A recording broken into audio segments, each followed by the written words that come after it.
নমস্কার।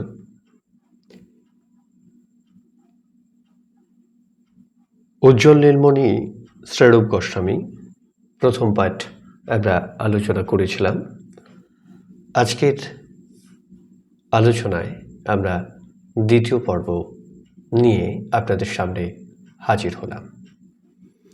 এই পর্বে থাকছে নায়িকাভেদ প্রকরণ, শৃঙ্গারভেদ প্রকরণ, হরিপ্রিয়া প্রকরণ, সঙ্গে হরিবল্লভা প্রকরণ আমরা আলোচনা করছি, আপনারা সঙ্গে থাকবেন।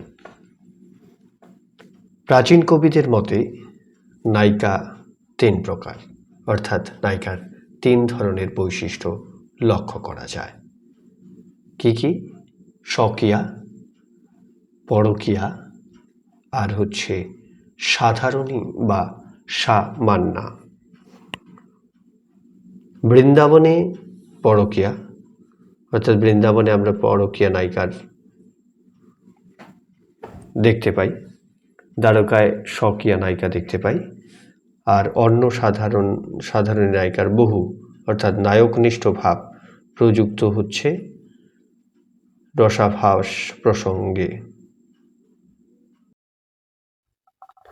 যে নায়িকা নবীনা ও নব্যকাম, কিন্তু রতিক্রিয়া বিষয়ে অনাগ্রহী, রতিক্রিয়ায় অতিশয় লজ্জিত এবং গোপনে প্রেম আস্বাদনে অতি যত্নশীলা, প্রিয়তম অপরাধী হলেও রাগ, অভিমান বা অপ্রিয় বচনে ভৎসনা না করে কেবলই সজল নয়নে চেয়ে থাকে, তাহাকে আমরা মুগ্ধা নায়িকা বলব। আর এই মুগ্ধা নায়িকার বৈশিষ্ট্যই হল নববয়া, নবকামা, রতিবামা, সখী বসা, মান বিমুখী, মৃদ্ধি আর অক্ষমা ইত্যাদি ইত্যাদি। এবার চলে যাই আমরা মধ্যা, যে নায়িকার বচন মদন তুল্য প্রকাশমান, ঈষৎ প্রগলভ, সুরথ ব্যাপারে মূর্ছিতা না হওয়া পর্যন্ত সম্ভোগে সক্ষমা এবং মান বিষয়ে সময় বিশেষে কোমলা, কখনো আবার কর্কশা, তাকেই রসশাস্ত্রে মধ্যা বলা হয়। তাহলে মধ্যা নায়িকার বৈশিষ্ট্য কি? না, এই মধ্যা নায়িকার বৈশিষ্ট্য হচ্ছে যে সমান লজ্জামদনা, প্রদত্তারণ্য শালিনী, প্রত্যুৎপন্নবতী বা মতি, এবং হচ্ছে মানে কমলা ও কর্কশা, ধীরা, অধীরা, ধীরা ধীরা ইত্যাদি ইত্যাদি। তারপর প্রগলভা, যে নায়িকা পূর্ণ যৌবনা, অর্থাৎ মদান্ধা, সুরত বিষয়ে উৎসুকা, ভবোদয়ে পটু, প্রেমরসে প্রিয়তমকে আক্রমণে সক্ষমা, মান বিষয়ে কর্কশা, তাকেই রসশাস্ত্রে প্রগলভা বলা হয়। আর এই প্রগলভা নায়িকার বৈশিষ্ট্যই হচ্ছে পূর্ণ যৌবনা, মদান্ধা, উৎসুক, মানে অত্যন্তই কর্কশা ইত্যাদি ইত্যাদি। এবার মালিনী প্রগলভা নায়িকা আবার তিন প্রকারের হয়ে থাকে: ধীর প্রগলভা, অধীর প্রগলভা এবং ধীরাধীর প্রগলভা। তাহলে স্বকীয়া ও পরকীয়া নায়িকা তিন প্রকারের। কি কি? মুগ্ধা আছে, মধ্যা, আর হচ্ছে প্রগলভা, তাই না? আর এই প্রগলভা, যেটা হচ্ছে মালিনী প্রগলভা, এই নায়িকা আবার তিন প্রকার। কি? ধীর প্রগলভা, অধীর প্রগলভা, আর হচ্ছে ধীরাধীর প্রগলভা। এই ধীরাধীর প্রগলভা তাহলে কি? ধীর প্রগলভা নায়িকা সম্ভোগ বিষয়ে উদাসীনা এবং গোপনে আদরান্বিতা। তারপর অধীর প্রগলভা। কি? অধীর প্রগলভা। অধীর প্রগলভা নায়িকা ক্রোধবশত প্রিয়তম বা নায়ককে নিষ্ঠুরভাবে তাড়না এবং তিরস্কার করে থাকে। অন্যদিকে চলে গেল ধীরাধীর প্রগলভা। ধীরাধীর প্রগলভা নায়িকা অশ্রু বিমোচন করে প্রিয়তমের প্রতি বক্রোক্তি করে থাকে। জ্যেষ্ঠা এবং কনিষ্ঠা ভেদ। নায়কের দিক থেকে প্রণয়ের আধিক্য এবং অল্পতার ভিত্তিতে নায়িকা জ্যেষ্ঠা এবং কনিষ্ঠা ভেদ হয়ে থাকে। একদিকে জ্যেষ্ঠা নায়িকা কি, যে নায়িকার প্রতি নায়কের অধিক প্রীতি জন্মায় তাকেই আমরা জ্যেষ্ঠা নায়িকা বলবো, তাই না? তাহলে যে নায়িকার প্রতি নায়কের অধিক প্রীতি জন্মায় তাকেই জ্যেষ্ঠা নায়িকা বলা হয়। জ্যেষ্ঠা নায়িকা দুই প্রকারের, মধ্যজ্যেষ্ঠা আর প্রগলভা জ্যেষ্ঠা। অন্যদিকে চলে গেল কনিষ্ঠা নায়িকা। যে নায়িকার প্রতি নায়কের অল্প প্রীতি জন্মায় তাকেই কনিষ্ঠা নায়িকা বলা হয়। কনিষ্ঠা নায়িকা দুই প্রকারের, মধ্যা কনিষ্ঠা এবং প্রগলভা কনিষ্ঠা। এবার চলে গেল সাধারণী বা সামান্যতে। সাধারণী বা সামান্য কি, যে নায়িকার দ্রব্য অর্থলাভের প্রত্যাশায় নির্গুণ বা গুণবান নির্বিশেষে যে কোনো নায়কের সহিত রতিক্রিয়ায় অংশ নেয় তাকেই সাধারণী বা মস্যান্না নায়িকা বলা হয়। তারপর অভিসারিকা। যে নায়িকা নায়ককে অভিসার কারণ বা নিজের অভিসার করেন তাকেই অভিসারিকা বলা হয়। অভিসারিকা দুই প্রকারের, জ্যোৎস্নাভিসারিকা এবং তমসাভিসারিকা। তাহলে জ্যোৎস্নাভিসারিকা কি, যে শ্রীবৃন্দা শ্রীকৃষ্ণকে সংকেত কুঞ্জে পাঠাইয়া শ্রীরাধার নিকটে আসিয়া তাহাকে কুঞ্জে পাঠাইতে তোড়া করিতেছে। আর এটাই হচ্ছে কথায় জ্যোৎস্নাভিসারিকার লাইন। তারপর হচ্ছে তমসাভিসারিকা। শ্রীরাধার আনয়নে সুবলকে পাঠাইয়া গোবর্ধন তটস্থ কুঞ্জে স্বয়ং অবস্থিত শ্রীকৃষ্ণের লক্ষ্যে অভিসারিণী শ্রীরাধাকে ললিতা বলিলেন যে, হে সখী, পূর্ণবতী গোপাঙ্ক নাগন অন্ধকারূপ কজ্জলে অঙ্গ প্রত্যঙ্গ বেষ্টিত করিয়া কদম্ব বনে বক্রীপুষবিধে অভিসার করিতেছেন।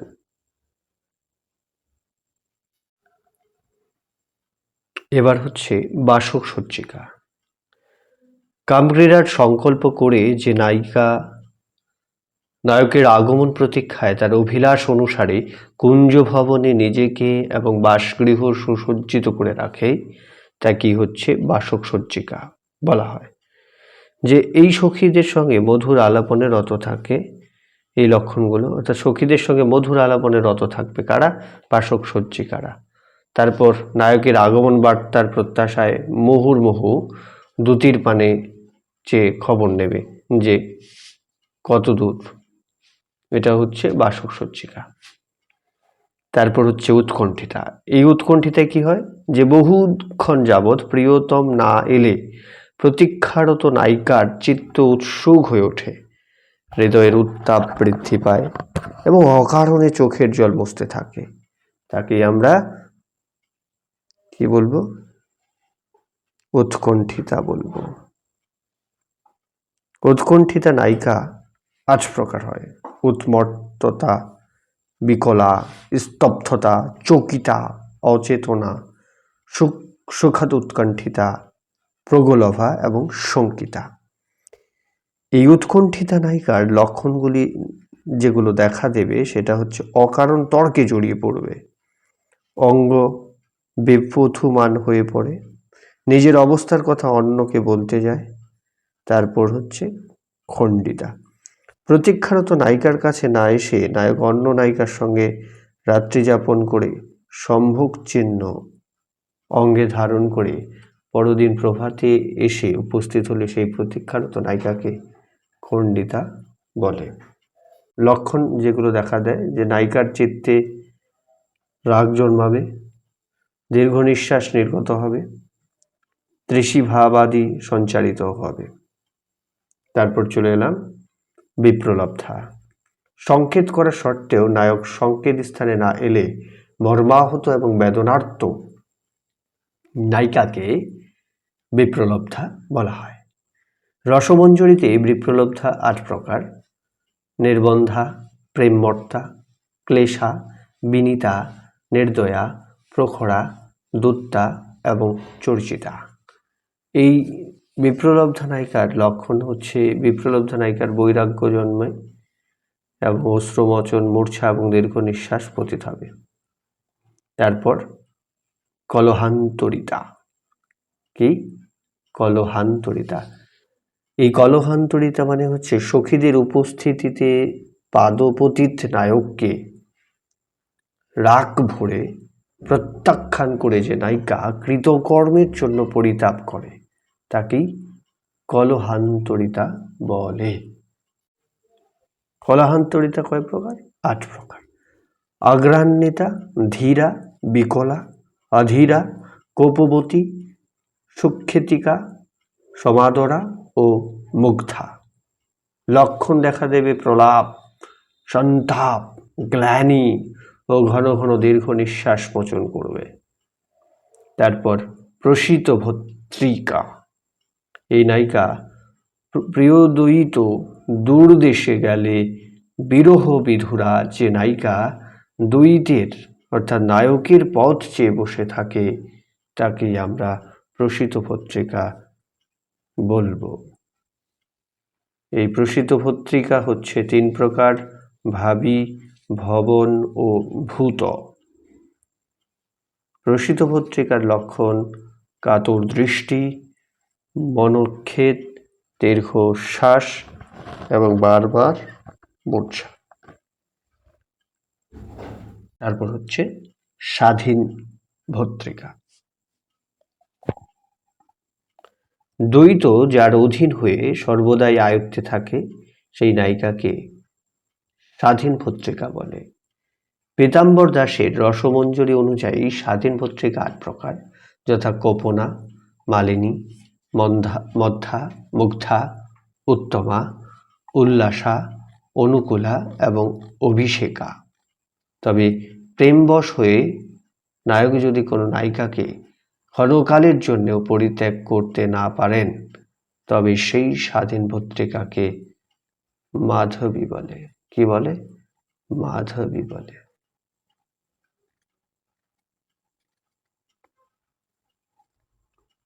তাহলে নায়িকার অষ্টাবস্থা বা 8 দশা কি? অভিসারিকা, বাসকসজ্জা আর উৎকণ্ঠিতা, খণ্ডিতা, বিপ্রলব্ধা এবং কলহান্তরিতা, প্রসিত ভত্রিকা আর স্বাধীন ভত্রিকা, এই 8 অবস্থাতে রহে নায়িকা। কি? প্রথমে অভিসারিকা, দ্বিতীয়ত বাসকসজ্জিকা, তৃতীয়ত উৎকণ্ঠিতা, চতুর্থত খণ্ডিতা, পঞ্চমত বিপ্রলব্ধা, ষষ্ঠত কলহান্তরিতা, সপ্তম কি? প্রসিত ভত্রিকা, অষ্টম হচ্ছে স্বাধীন ভত্রিকা। তাহলে আপনাদের জন্য প্রশ্ন রইল যে অভিসারিকা নায়িকা কয় প্রকারের? লিখে কমেন্ট বক্সে জানাবেন। এবং বিপ্রলব্ধা নায়িকা বলতে কি বুঝি?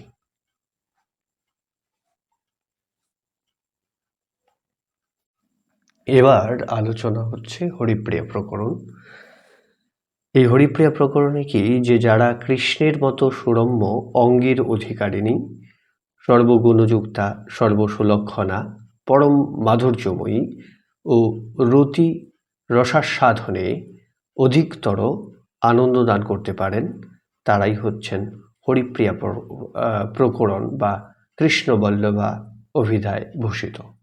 হরিপ্রিয়া প্রকরণ বা শ্রীকৃষ্ণ বল্লভাগমন 2টি ধারায় বিভক্ত: স্বকীয়া ও পরকীয়া।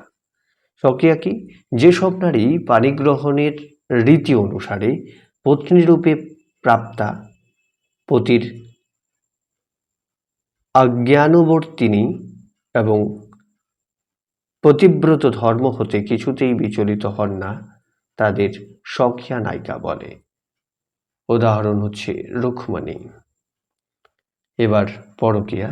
যেসব নায়িকা সামাজিক অধিকারে বা ধর্মমতে পত্নীরূপে স্বীকৃতা না হয়েও ইহকাল পরকালের ভয় না করে গভীর অনুরাগে পরপুরুষে আত্মসমর্পণ করেন তাদের পরকীয়া নায়িকা বলে। পরকীয়া নায়িকা দুই প্রকার, কন্যকা ও প্ররোরা। কন্যকা কি? যে অবিবাহিতা, সলজ্জা, পিতৃকর্তৃক পালিতা, সখীগণের সঙ্গে ক্রীড়া বিষয়ে নিঃসংখ্যা এবং প্রাশ্চয়ী মুগ্ধা নায়িকার গুণযুক্তা বালিকাগণকেই কন্যকা বলে। এবার পরোরা। গোপগণের বিবাহিতা হয়েও যারা সবসময় শ্রীহরির সম্ভোগে লালসান্বিতা থাকেন এবং যাদের গর্ভে সন্তান হয় না, সেই সব ব্রজ নারীদের পরোরা বলে। পরোরা নায়িকা আবার তিন প্রকার, সাধনপরা, দেবী ও নিত্যপ্রিয়া। সাধনপরা নায়িকা দুই প্রকার, যৌথিকী আর অযৌথিকী। যৌথিকী কাকে বলে? যেসব নারী বা নায়িকা আপনজনের সঙ্গে সাধারণতা তাদের যৌথিকী বলে। পুরাণ এবং উপনিষদের মতানুযায়ী যৌথিকী তিন প্রকার। পদ্মপুরাণ মতে যেসব দ্বন্দ্বকারণ্যবাসী রামের উপাসনা করতেন অথচ রামের অভীষ্ট লাভ করতে পারেননি, তারাই রতিভাবে উদ্বুদ্ধ হয়ে বৃন্দাবনে গোপীরূপে জন্মগ্রহণ করে কৃষ্ণপ্রেমের রাগানুগা রতিরস আস্বাদন করেন, তারাই যৌথিকী নায়িকা হিসেবে পরিচিত। কি? যেসব দ্বন্দ্বকারণ্যবাসী রামের উপাসনা করতেন অথচ রামের অভীষ্ট লাভ করতে পারেননি, তাদেরকেই আমরা যৌথিকী নায়িকা বলবো। বৃহৎ বামন পুরাণ মতে যেসব গোপীরাস উৎসবের শুরুতে শ্রীকৃষ্ণ সম্ভোগযোগ্য দেহ প্রাপ্তা হন কিন্তু পতিগৃহে অবরুদ্ধ হয় আনন্দ সম্ভোগ থেকে বঞ্চিত হলেও চিত্তপ্রেমের আস্বাদনে বঞ্চিত হননি, তারাই কিন্তু যৌথিকী নায়িকা হিসেবে পরিচিত। উপনিষদ মতে যারা গোপী ভাগ্য দর্শন করেও কৃষ্ণ প্রাপ্তির সাধনা করেন এবং সেই সাধন বলে ব্রজধামে গোপীরূপে জন্মগ্রহণ করে হরিপ্রিয়া হয়ে ওঠেন, তারাই যৌথিকী নায়িকা হিসেবে পরিচিত। অযৌথিকীটা কি তাহলে? যেসব ব্যক্তি গোপীভাবে লুব্ধচিত্ত হয়ে সাধনে প্রবৃত্ত হয়ে ওঠেন এবং উৎকণ্ঠানুসারে রাগানুগীয় ভজনে প্রচুরতর আবেশ প্রাপ্তি করেন, তারাই অযৌথিকী। অযৌথিকীগণ দুই প্রকারের। কি কি? প্রাচীনা ও নবীনা। দেবীগণ। শ্রীকৃষ্ণ যখন দেবযোনিতে জন্মগ্রহণ করেন তখন তার সন্তোষ বিধানের জন্য যেসব নিত্যপ্রিয়া দেবী রূপে বৃন্দাবনে জন্মগ্রহণ করেন, তারাই দেবীগণ নামে পরিচিত। নিত্যপ্রিয়া কি? যেসব পরোরা নায়িকার রূপ ও রসানুভূতির যোগ্যতা শ্রীকৃষ্ণের সমতুল্য ছিল, তারাই কিন্তু নিত্যপ্রিয়া নামে পরিচিত, অর্থাৎ বন্ধু। উদাহরণ হিসেবে শ্রীরাধা, চন্দ্রাবলী, বিশাখা, ললিতা, শ্যামা, চিত্রা ইত্যাদি। আর শাস্ত্র প্রসিদ্ধা নিত্যপ্রিয়া কারা? শাস্ত্র মতে হচ্ছে রাধা, চন্দ্রাবলী, বিশাখা আর শ্যামা। আর লোকপ্রসিদ্ধা নিত্যপ্রিয়া হচ্ছে মনোরমা, খঞ্জনাঙ্কি, মঙ্গলা, খঞ্জনাক্ষী, মঙ্গলা, বিমলা, লীলা, কৃষ্ণা ইত্যাদি ইত্যাদি। শ্রীরাধিকা, ললিতা এবং চন্দ্রাবলীর অপর নাম গান্ধর্বী, অনুরাধা এবং সোমাভা। নিত্যপ্রিয়ারা সকলেই জ্যোতিশ্বরী, কিন্তু সৌভাগ্যক্রমে শ্রীরাধার অষ্টমূর্তি প্রাধান্য বলে স্বীকৃত। শ্রীরাধার যূথহীন সখী প্রধানত চারজন, বিশাখা পাবে, ললিতা পাবে, পদ্মা পাবে আর শৈশ্য পাবে।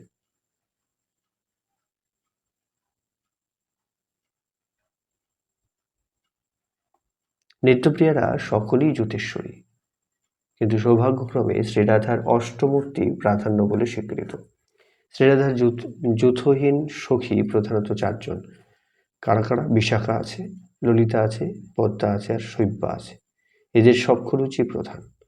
শ্রীকৃষ্ণের সান্নিধ্য লাভের আশায় এরা হরিপ্রিয়া বা কৃষ্ণ বল্লভা পর্যায়ভুক্ত। এবার শৃঙ্গার ভেদ প্রকরণ। শৃঙ্গার তথা উজ্জ্বল বা মধুর রসের দুটি ভাগ, এটা হচ্ছে বিপ্রলম্ভ আর হচ্ছে সম্ভোগ। বিপ্রলম্ভ শৃঙ্গার কি? অতিশয় অনুরক্ত নায়ক নায়িকার মধ্যে বিচ্ছিন্নতা হেতু দর্শন, প্রণয়ালাপ, আলিঙ্গন, চুম্বন ইত্যাদির অভাব ঘটলে চিত্তে যে ভাব প্রকটিত হয় তাকেই বিপ্রলম্ভ বলে। বিপ্রলম্ভ সম্ভোগের উন্নতি ও পুষ্টিকারক। বিপ্রলম্বে ঈপ্সিতকে লাভ করবার আকাঙ্ক্ষা এবং চিত্তাবেগ গভীর থেকে গভীরতর হয়ে ওঠায়, হৃদয় অনুরাগে রঞ্জিত হয়ে ওঠে। তাই বিপ্রলম্ভে স্থায়ী ভাবের মাধুর্য চরম উৎকর্ষ লাভ করে। বুঝতে পারছ? তাই বিপ্রলম্ভ শৃঙ্গার প্রধানত 4 প্রকার। কি কি? পূর্বরাগ মান আছে, প্রেম বৈচিত্র্য আছে এবং প্রবাস আছে। প্রথমে হচ্ছে পূর্বরাগ। মিলনের পূর্বে শ্রবণ দর্শনাদির দ্বারা উৎপন্ন রতি, যা নায়ক নায়িকার চিত্ত উৎমিলনের মাধ্যমে বিহলতা দান করে, যা বিভাবাদির সংমিশ্রণে আস্বাদময় হয়ে ওঠে, তাকেই পূর্বরাগ বলে। সূক্ষ্ম বিচারে পূর্বরাগ মোট 8 প্রকার। শ্রবণজাত পূর্বরাগ 5 প্রকার ও দর্শনজাত পূর্বরাগ 3 প্রকার। শ্রবণজাত পূর্বরাগ কি? অর্থাৎ দুটি মুখে শ্রবণ, তারপর সখী মুখে শ্রবণ, তারপর গীত শ্রবণ অর্থাৎ সঙ্গীত শ্রবণ, তারপর ভাট মুখে শ্রবণ, তারপর বংশীধ্বনি শ্রবণ। এই হচ্ছে 5টা হচ্ছে শ্রবণজাত। আর দর্শনজাত শ্রবণে কি থাকছে? সাক্ষাৎ দর্শন, চিত্রপটে দেখা এবং স্বপ্ন দর্শন। তাহলে পূর্বরাগের বৈশিষ্ট্য কি পেলাম আমরা? যে না, পূর্বরাগ হচ্ছে নায়কের মনে প্রথম সঞ্চারিত হয়। নারী স্বভাবতই লজ্জাবতী এবং ধৈর্যশীলা হওয়ায় পূর্বরাগ পুরুষের মতো এত সহজে প্রকটিত হতে পারে না। পুরুষের চেয়ে নারীর আত্মনিবেদনের শক্তি এবং নিষ্ঠা অনেক বেশি। কৃষ্ণপ্রেমে ব্রজঙ্গনাদের স্থান ভক্তের অধিক, তাই তাদের পূর্বরাগ প্রথমেই প্রকটিত হয়। পূর্বরাগাদির প্রতি ত্রিবিধ, কি? যথা প্রৌঢ়, সম্যজসা এবং সাধারণে। বয়ঃসন্ধির পর যৌবন সমাগমের সঙ্গে সঙ্গে নারী এবং পুরুষ পরস্পরের প্রতি উৎসুক হয়ে ওঠে। চিত্তের এই প্রথম চাঞ্চল্য বা উৎসুককে ভাব বলে, আর এই ভাব থেকেই পূর্বরাগের সূচনা হচ্ছে। তাহলে পূর্বরাগাদের রতি ত্রিবিধ, অর্থাৎ পূর্বরাগ 3 প্রকারের হতে পারে: প্রৌঢ়, সম্যজস্য এবং সাধারণ। প্রৌঢ় রতি কি? যে সমর্থ রতির স্বরূপকেই প্রৌঢ় বলে। প্রৌঢ় পূর্বরাগের নায়িকার 10টি দশা, অর্থাৎ লালসা, উদ্বেগ, জাগর্জা, তানব, জারতা, বেকরতা, ব্যাধি, উন্মাদ, মোহ এবং মৃত্যু। এই 10টি দশা দেখা দেবেই কি? দেবে।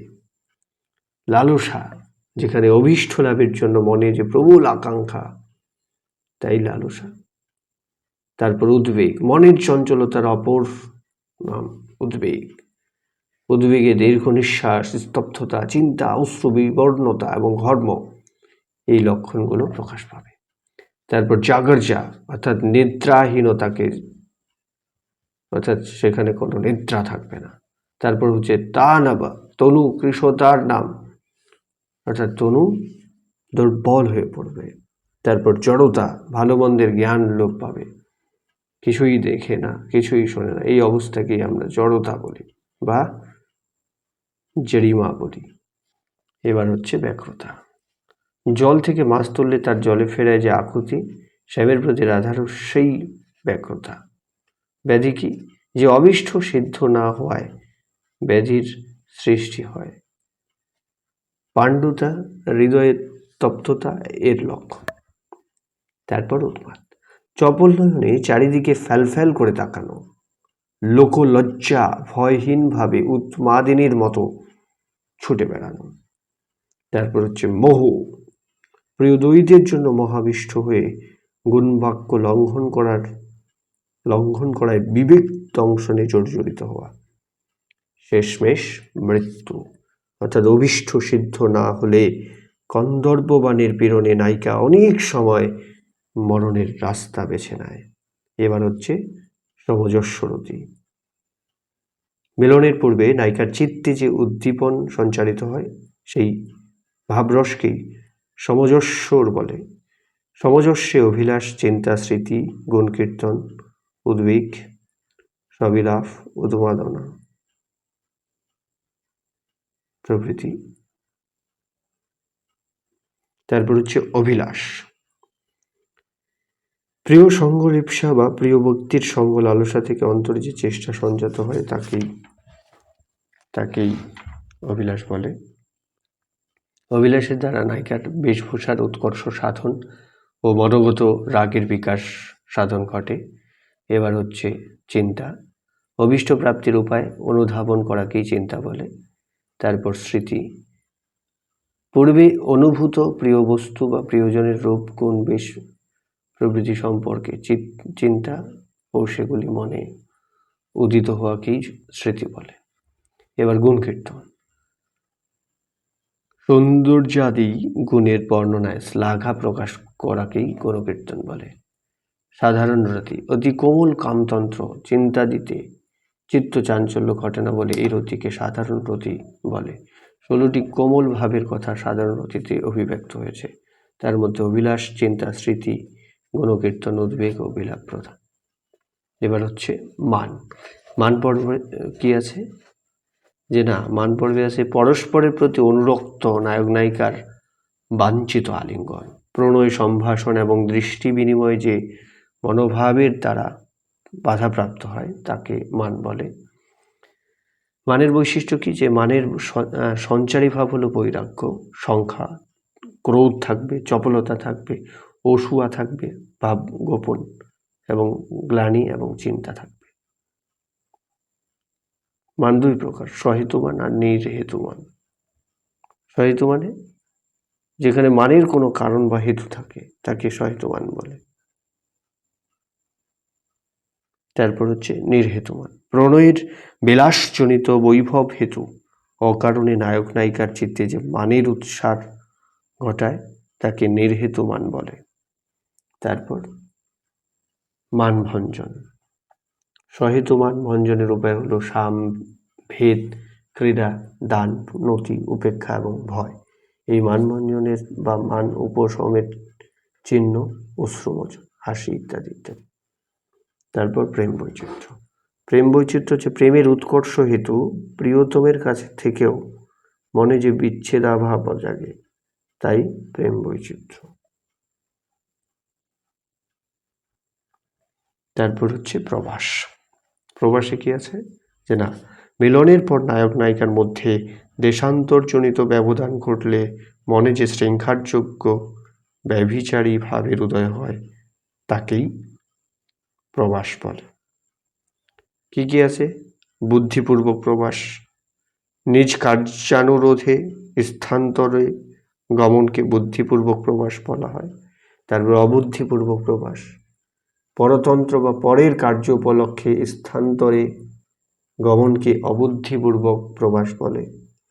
কংসের নিমন্ত্রণে কৃষ্ণের মথুরা গমন, অবুদ্ধিপূর্বক প্রবাস, কিন্তু কংস নিধনের জন্য কৃষ্ণের মথুরা গমন বুদ্ধিপূর্বক প্রবাস।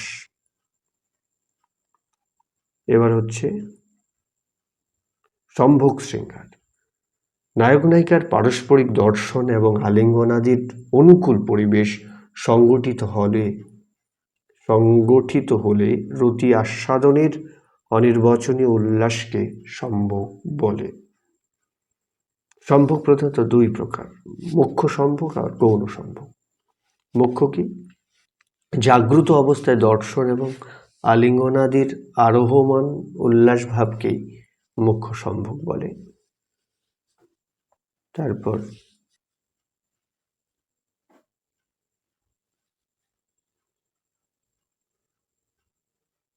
মুখ্য সম্ভোগ চার প্রকার। কি কি? সংক্ষিপ্ত, সংকীর্ণ, সম্পূর্ণ এবং কি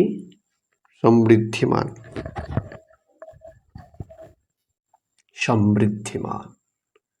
সংক্ষিপ্ত সম্ভোগ। পূর্বরাগের পর নায়ক নায়িকার প্রথম যে মিলনের সুযোগ ঘটে তাই সংক্ষিপ্ত। বৈশিষ্ট্য কি সম্ভোগ শৃঙ্গারে? যে না, প্রাথমিক মিলনে নায়ক নায়িকার অসহিষ্ণুতা হেতু এই সম্ভোগ সংক্ষিপ্ত হবে। তারপর লজ্জা এবং ভয়ের কারণে সংক্ষিপ্ত সম্ভোগে অল্প উপচার এবং ভোগাঙ্ক ব্যবহৃত হবে। সংকীর্ণ সম্ভোগ মানেই হচ্ছে সম্ভোগকালে যদি সম্ভোগগুলোতা নায়িকার মনে পড়ে যে আগে নায়ক তাকে বঞ্চিত করে অপর নায়িকার গুণ কীর্তন করছিলেন, তবে আলিঙ্গন এবং চুম্বনাদির উপকরণ সংকীর্ণ হয়ে আসে, তখন এই সম্ভোগকেই সংকীর্ণ সম্ভোগ বলবে বা বলবো। তারপর হচ্ছে সম্পূর্ণ সম্ভোগ। প্রবাস থেকে ফিরে এসে কান্ত দয়িতার সঙ্গে মিলিত হলে তাকে সম্পূর্ণ সম্ভোগ বলে। তারপর হচ্ছে সমৃদ্ধিমান সম্ভোগ। পরাধীনতার জন্য নায়ক এবং নায়িকা পরস্পরের থেকে বিচ্ছিন্ন হয়ে তাদের দেখা সাক্ষাৎ দুর্লভ হয়ে ওঠে। সেই ক্ষেত্রে অতিরিক্ত সম্ভোগ বা পারস্পরিক উপভোগের সুযোগ উপস্থিত হলে তাকে সমৃদ্ধিমান সম্ভোগ বলবে।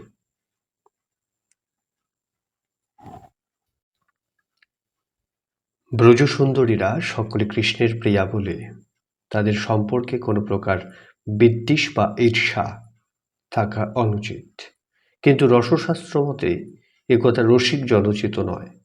কেননা কোটিকাম যিনি কৃষ্ণের সৌন্দর্য অপার, মূর্তপ্রিয় নর্মসখা শৃঙ্গার যাহার, সেইতে শৃঙ্গার ব্রজে উজ্জ্বল নাম ধরে, তার সঙ্গে আছে ঈর্ষা আদি পরিবার। শৃঙ্গার রস শ্রীকৃষ্ণের প্রিয়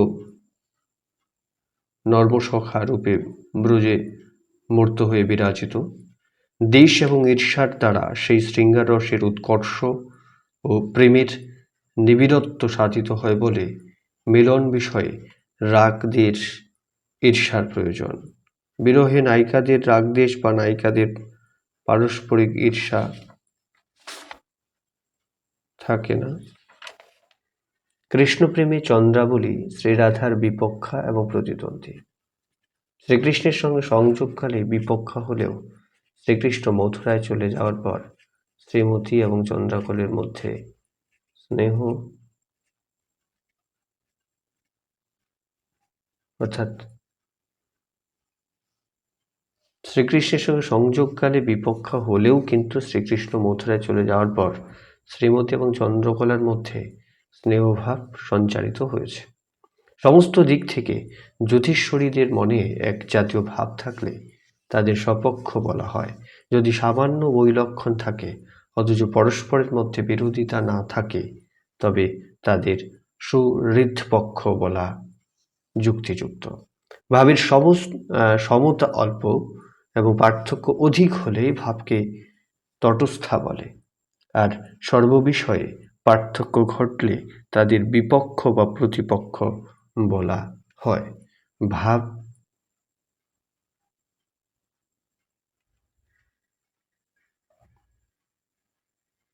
ভাব যদি বিজাতীয় হয় তাহলে অসহিষ্ণুতা সঞ্চারিত হয়। যেখানে অন্যের ভাব নিজের ভাবের তুল্য, সেখানে নায়িকারা পরস্পরের পক্ষ। শ্রীরাধার প্রেমাদিগুণ অন্য নায়িকার বা ব্রজাঙ্গনাদের মধ্যে সম্পূর্ণরূপে অনুপস্থিত। ইতি হরিবল্লভা প্রকরণ, অর্থাৎ হরিবল্লভ